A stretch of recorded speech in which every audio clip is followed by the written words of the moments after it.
Alright, so now that we have our basic training working, what I'm going to do is set up a double loop to actually create a series of models while varying both the C and the epsilon parameters. Okay, that's going to allow us to generate basically a matrix of models, and each time storing this mean square error value, and then we can pick the final model based on where the lowest mean square error is.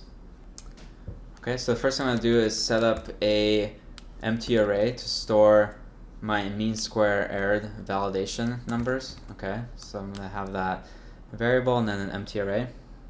And as I go through these, I'm going to keep adding this mean square error to that array. Then I'm going to set up my double loop. So first I'm going to iterate over the C variable. So I'm going to set up a variable called cvar. And I'm just going to specify a discrete list of numbers that I want to test.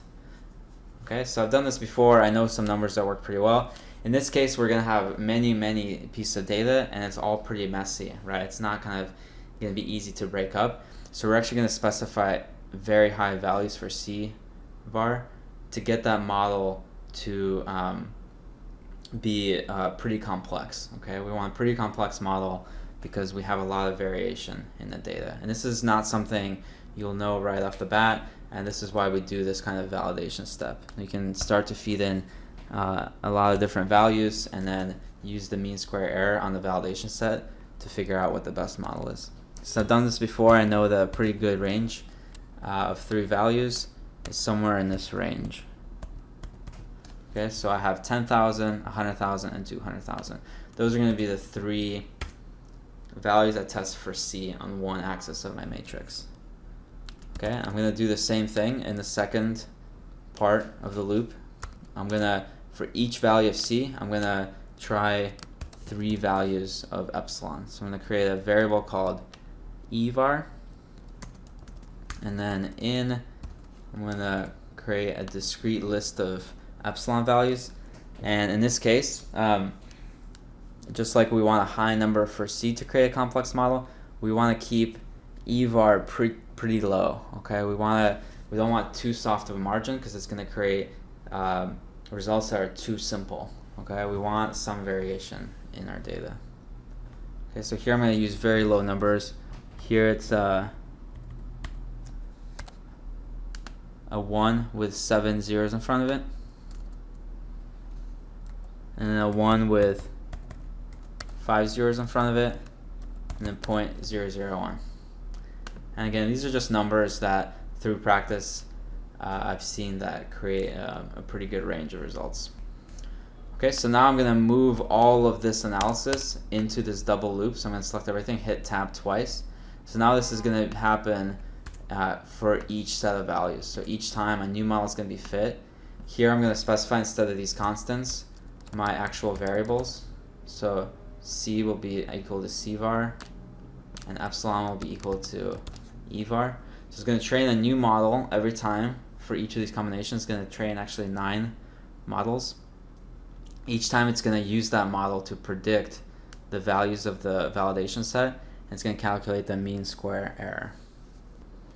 Okay, and at the end, I'm going to actually print out some information so I can easily choose the right model in the end. So I'm going to print out the C value, casting that to a string. And the same way, I'm going to print out epsilon. And finally, I'm going to print out the mean square error.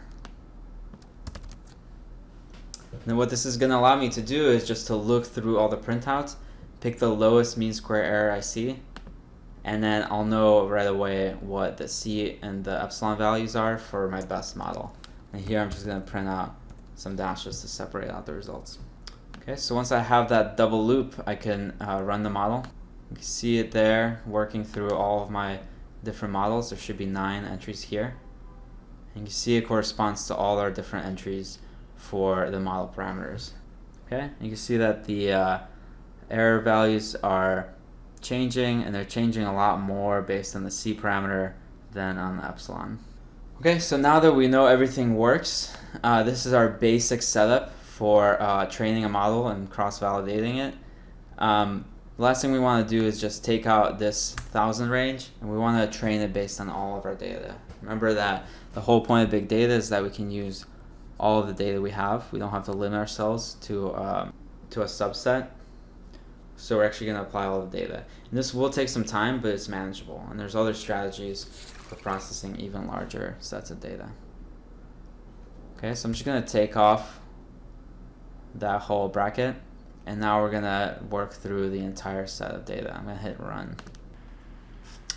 Okay, so this will take a really long time, as I said, especially if you have a large set of data or are working with really complex models. So as your data gets really big and the models get really complex, this could take a long time. So you want to make sure that you're working with a subset of data initially as you're troubleshooting this, and then have some time to implement your actual matrix of models. Okay, so here's all our results. You can see all the models here with their error values, and now I can look through.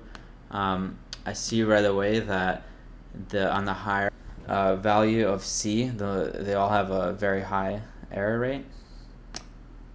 And then I can look down here. In this case, it seems like the best performance was actually in this model, right? So this has the lowest mean square error rate. This will really depend on your implementation.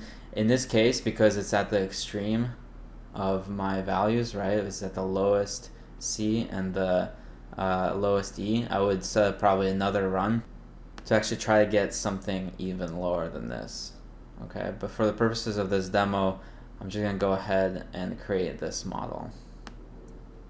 Okay, so once I've done my validation step, I actually don't need this validation loop anymore. And what I'm going to do is just comment that out, and I'm going to reproduce my model code down here.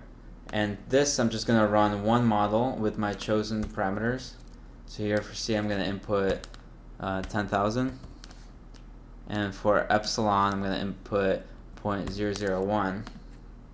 Keep everything else the same. So I'm still fitting on my training data, right? But now this is going to be my final model because I've validated that these are the correct inputs. This is the model I want. I'm going to train it again.